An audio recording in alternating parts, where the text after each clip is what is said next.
Today we study electric potential due to an electric dipole. आपके पास एक electric dipole होगा, उसकी वजह से इलेक्ट्रिक पोटेंशियल कितना प्रोड्यूस होता है वो आपको कैलकुलेट करना है। और इस टॉपिक के बेसिस के ऊपर आप एग्जांपल नंबर 3.6 और बुक के जो न्यूमेरिकल हैं उसमें से 3.9 और 3.12 आप सॉल्व कर पाएंगे, जो ऑलरेडी चैनल पर अपलोड की जा चुके हैं। इस टॉपिक को स्टडी करने के बाद आप ये 3 क्वेश्चन जरूर सोल्व करें, आपके सोल्व होंगे आराम से। अब इलेक्ट्रिक डाइपोल की वजह से हम पोटेंशियल कैलकुलेट करेंगे, तो जैसे इलेक्ट्रिक फील्ड में हमने 2 जगह पोटेंशियल कैलकुलेट किए थे, एक तो एक्सियल पॉइंट के ऊपर, दूसरा इक्वेटोरियल पॉइंट के ऊपर। यहाँ पे हम एक जनरल एंगल पे कैलकुलेट करेंगे और फिर उसके केस बना के एक्सियल और नॉन एक्सियल को हम डिटरमाइन करेंगे। तो what is the mean of electric dipole?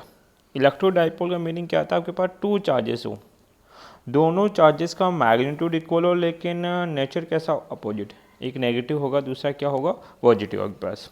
मान लीजिए ये पोजीशन आपके पास ए है और ये वाली पोजीशन आपके पास कितनी है, बी है, और दोनों के बीच का जो डिस्टेंस है वो कितना कंसिडर करते हैं हम लोग, 2 है। इसका सेंटर पॉइंट कितना कंसिडर कर लिया, ओ, देन ये वाला डिस्टेंस कितना लिखा जाएगा, ए, और ये हाफ डिस्टेंस भी कितना होगा, ए, क्योंकि टोटल कितना होता है, 2 आपके पास होता है। नेक्स्ट हमने क्या बोला कि सेंटर ओ से सम आर डिस्टेंस और सम थीटा एंगल के ऊपर कोई अननोन पॉइंट कितना है, P, that is over general point.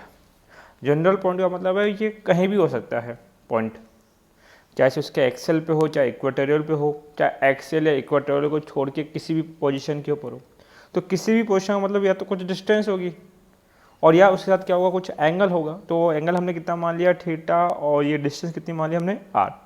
ये सारा डेटा हमें थ्योरी से गिवन है।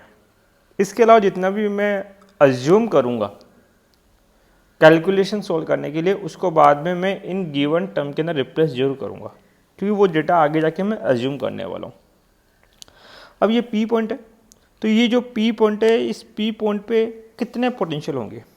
तो आप बोलेंगे सर इस पी पॉइंट के अराउंड कितने चार्जेस हैं, 2 चार्जेस हैं आपके पास। तो ये एक चार्जेस है ए नंबर का और ये चार्जेस है बी नंबर का। तो ए की वजह से जो पोटेंशियल होगा वो हम क्या लिखेंगे यहाँ पे, वी ए, और बी की वजह से पोटेंशियल कितना होगा, वी बी, और दोनों का अगर सम कर दोगे तो वो यहाँ का क्या बोला जाएगा, नेट पोटेंशियल। क्योंकि पोटेंशियल कैसी क्वांटिटी एक स्केलर है, इसलिए आप मैथमेटिक डायरेक्ट ऐड कर सकते हो। तो सबसे पहले हम लिखेंगे potential due to positive charge. तो हम लिखेंगे क्या, potential due to positive charge. अब आपने एक ही फॉर्मूला पढ़ा है, पॉइंट चार्ज कितना हो, Q, और Q चार्ज से अगर R डिस्टेंस पे अननोन पॉइंट P है, तो इस P पॉइंट का पोटेंशियल का फॉर्मूला हम क्या लिखते हैं, KQ/R। डेट इज अगर आपको किसी भी पॉइंट का पोटेंशियल चाहिए तो आपको पहले तो इस पोजीशन पे चार्ज की वैल्यू कितनी वो पता होना चाहिए, और जहां आप कैलकुलेट करना चाहते हैं उस पॉइंट से लेकर चार्ज तक का डिस्टेंस कितना है, वो डिस्टेंस आपको गिवन होना चाहिए। तो देखिए पोटेंशियल कैलकुलेट कर रहे हैं पॉजिटिव चार्ज, तो चार्ज तो हमें पता है कितना है, Q है, लेकिन इस पॉजिटिव चार्ज से P तक का डिस्टेंस नहीं है। तो ये डिस्टेंस मैं अज्यूम कर रहा हूँ, क्या कर रहा हूँ, अज्यूम। और ऐसे ही आगे जाके मैं -Q से P तक का डिस्टेंस भी अज्यूम करूँगा। तो ये डिस्टेंस आपने अज्यूम किए हैं, डेरिवेशन में गिवन नहीं है, इस बात का ध्यान रखेंगे। अज्यूम क्या किया है कि B से P तक का डिस्टेंस कितना कंसिडर कर लिया, R1, और A से P तक का डिस्टेंस कितना कंसिडर कर लिया, R2। तो अब आपने डिस्टेंस अज्यूम कर लिए हैं, तो potential due two plus Q charge कितना होगा, वो पोटेंशियल होगा कितना, V है, पोटेंशियल होता है कितना है, K, चार्ज कितना है, Q अपॉन A से P तक का डिस्टेंस कितना गिवन है, R2। सिमिलरली आप लोग लिखेंगे क्या, potential due to negative charge, किसकी वजह से, नेगेटिव चार्ज। तो नेगेटिव चार्ज पे पोटेंशियल कितना है, -Q, और इस नेगेटिव चार्ज से P तक का distance, that a distance B to P is R1। V से potential due to negative charge is VB, और वो कितना होगा, K, चार्ज कितना है, -Q, डिस्टेंस कितना है, R1, ठीक है। Then total potential at P point. तो ये जो P पॉइंट होगा उसका आप क्या निकालोगे बेटा, टोटल पोटेंशियल। तो टोटल पोटेंशियल क्या होगा, स्केलर क्वांटिटी सम हो जाएगा, that is V A plus of V B. V A की वैल्यू पुट कर दीजिए K q by R two, V B negative है इसलिए माइनस के क्यू बाई आर वन।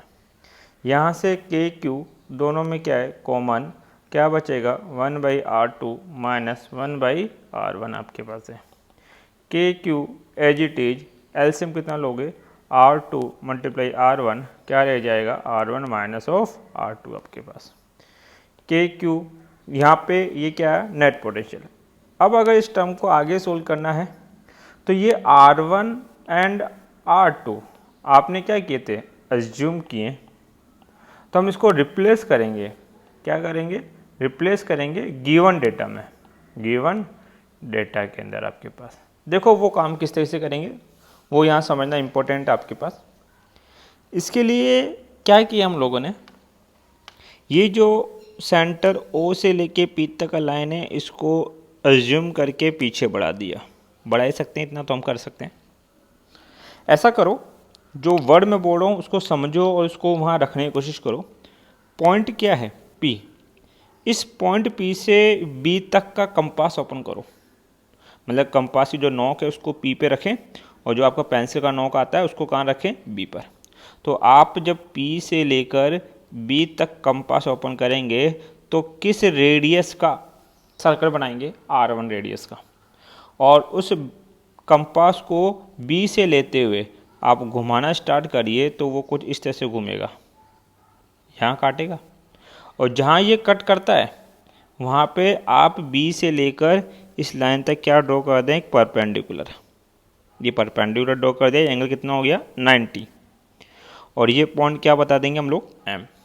देखिए ये वर्टिकली अपोजिट एंगल है तो ये एंगल भी क्या लिखा जाएगा थीटा। अब आपको पता है कि ये बी पॉइंट घूम के यहाँ आ गया एम के ऊपर, तो क्या रेडियस चेंज हो गया क्या, नहीं, रेडियस तो अभी भी टोटल कितना है एम। इसका मतलब मैं बोल सकता हूँ, ध्यान देना मेरी बात के ऊपर, एम से लेकर और ये जो P तक का डिस्टेंस है ये कितना है R1 है, M से लेकर P तक का डिस्टेंस कितना है R1, और O से लेकर P तक डिस्टेंस कितना है R, भाई टोटल R1 और ये R है, मुझे ये डिस्टेंस रिक्वायर्ड है तो ये डिस्टेंस मैं क्या लिखूँगा R1 माइनस R। अगर मेरी बात समझ में नहीं आई तो वीडियो को रिकेप करके देखें, ये बात समझ में ज़रूर आएगी और ये आनी चाहिए समझ में आपके कि ये कितना बचेगा R1 माइनस R। ध्यान दे मैं यहीं सोल्व कर रहा हूँ आपके कि एक ट्रायंगल दिख रहा है मुझे अब कितना B M O, I think सबको दिख रहा होगा बी एम ओ, ये ट्रायंगल है जिस पर 90 और थीटा दोनों बनते हैं, वो तो क्या बन जाता है बेस, तो ये तो बेस है। 90 के सामने वाला क्या होता है हाइपोटेनियस और थीटा के सामने क्या होता है perpendicular. Triangle B M O में मैंने क्या निकाला आपके पास cos theta, cos theta, cos theta क्या होता है बेस अपॉन हाइपोटेनियस। बेस कितना निकाला आपका, बेस आया R1 minus R upon hypotenuse कितना है आपका, हाइपोटेनियस से स्मॉल है, स्मॉल ए को कोस थीटा से मल्टीप्लाई करेंगे तो कितना हो जाएगा ए कॉस थीटा इक्वल टू कितना R1 माइनस R। यहाँ से मुझे R1 चाहिए तो ये माइनस R इक्वल हो जाएगा तो प्लस हो जाएगा, तो A cos theta plus R equal to कितना R1।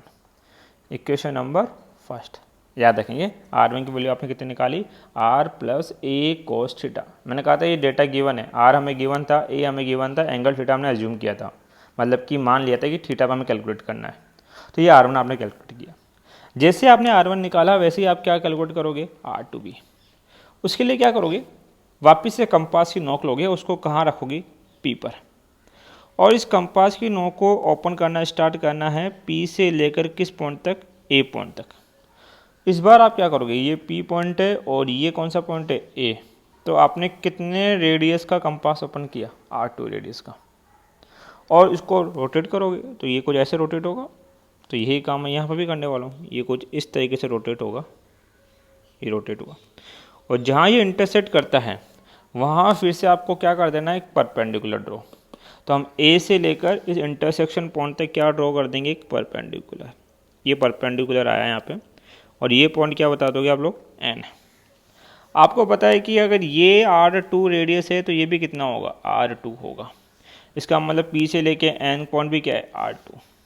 तो जिसको मैं हाईलाइट कर रहा हूँ आपके पास एटिज पॉइंट, ये पॉइंट कौन है, R2 है। और ये टोटल डिस्टेंस कितनी है आपके पास, R है। मुझे ये रिक्वायर्ड है, ये वाली टर्म जिसको रेड से मैंने हाईलाइट किया है, ये टर्म मुझे चाहिए। तो इसके लिए क्या करूँगा मैं, R माइनस R2। तो ये टर्म क्या आई आपके पास, R माइनस R2। फिर से वही बात, 90 और थीटा जिस पे बनेगा वो तो क्या हो जाएगा, बेस। तो ये जो R माइनस R2 ये कौन है, बेस। 90 के सामने कौन होगा, हाइपोटेनियस। ठीक है, फिर से ट्राइंगल, और इस बार ट्राइंगल क्या होगा पास, AON। देख सकते हो आप लोग, AON,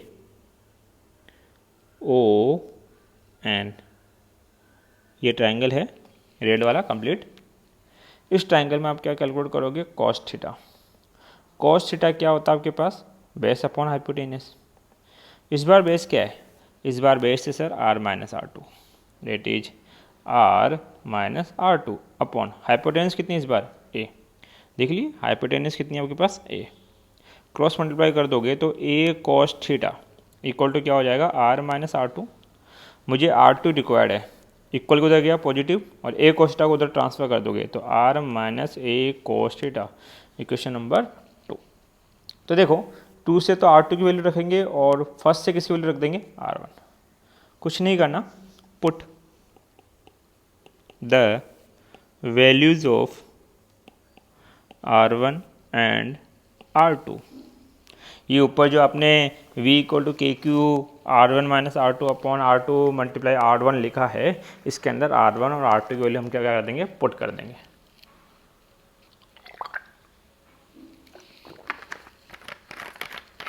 एक मिनट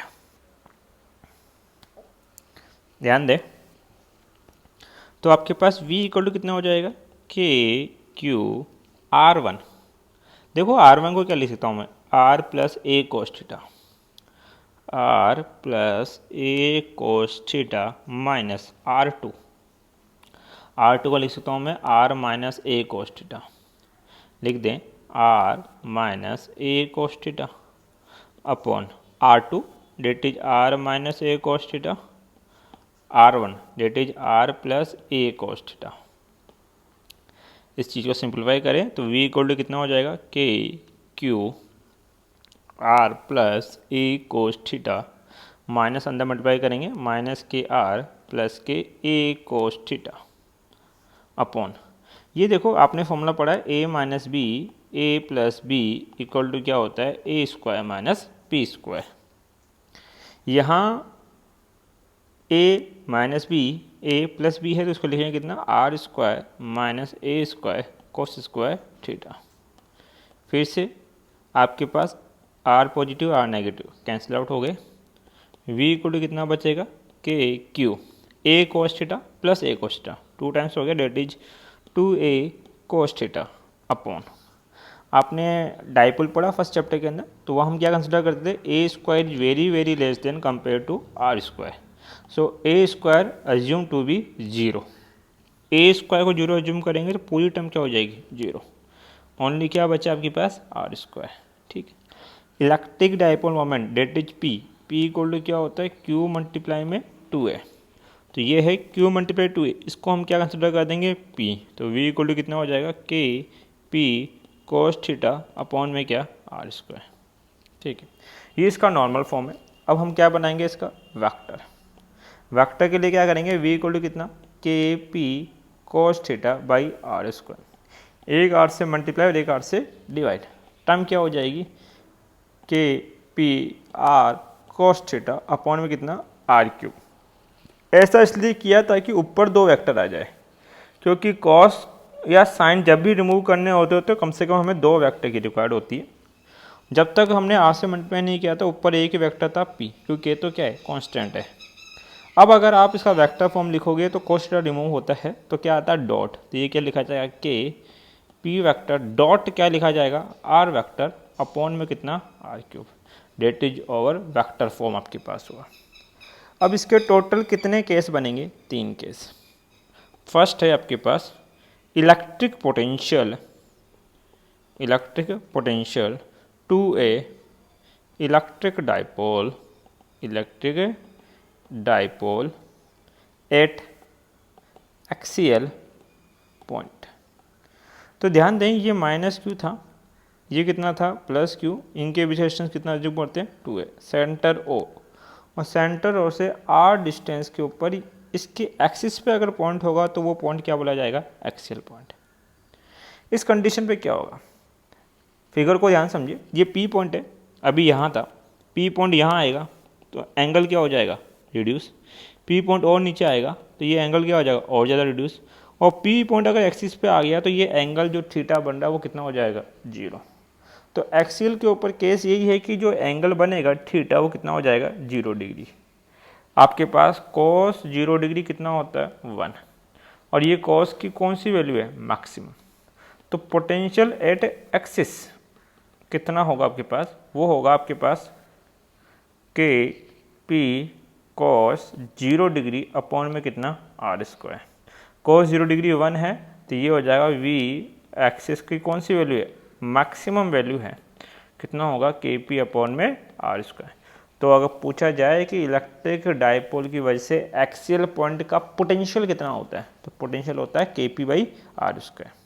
सिमिलरली अभी तो आपने कहाँ कैलकुलेट किया? इसके एक्सिस पे। अब आप लोग कैलकुलेट कहाँ करोगे? इसके डाइपोल के ऊपर। तो हम बोलेंगे electric potential to a electric dipole at equatorial point. What is the mean of equatorial point आपके पास? तो आपके पास जो डाइपोल है that is minus q and that is plus q, इनका सेंटर कितना है? ओ।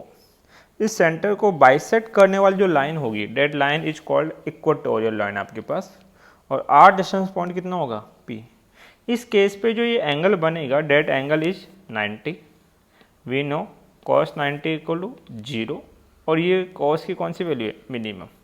तो पोटेंशियल एट इक्वेटोरियल कितना होगा? K P cos of 90 upon r²। cos 90 0, पूरी टर्म 0, तो v इक्वेटोरियल भी कितना होगा? 0 आपके पास। ठीक है, अब इसको किस तरीके से नोट्स में लिखना है वो आप देख सकते हैं। सबसे पहले consider an electric dipole having dipole moment p vector and we have to calculate electric potential at distance r angle theta from it mid point. Geometry जो मैंने बनाई, a की वजह से पोटेंशियल, देन b की वजह से पोटेंशियल, टोटल पोटेंशियल का सम कर दिया, कॉमन करके यहाँ तक सॉल्व कर लिया। फिर फिगर से आपने क्या निकाला? एक ट्रायंगल बी एम और एक ट्रायंगल ए एन ओ, एक से r की वैल्यू दूसरे से r2 की वैल्यू, r1 और r2 की वैल्यू सोल्व करी और रिजल्ट क्या आया? v इक्वल टू के पी कोष्टा अपॉन r²। वेक्टर फॉर्म क्या था? v इक्वल टू के P vector dot r vector upon में r³। फिर आपने कहाँ कैलकुलेट किया? इसके एक्सियल पॉइंट के ऊपर कैलकुलेट किया, और देन आपने कहाँ कैलकुलेट किया? इसके इक्वेटोरियल पॉइंट के ऊपर।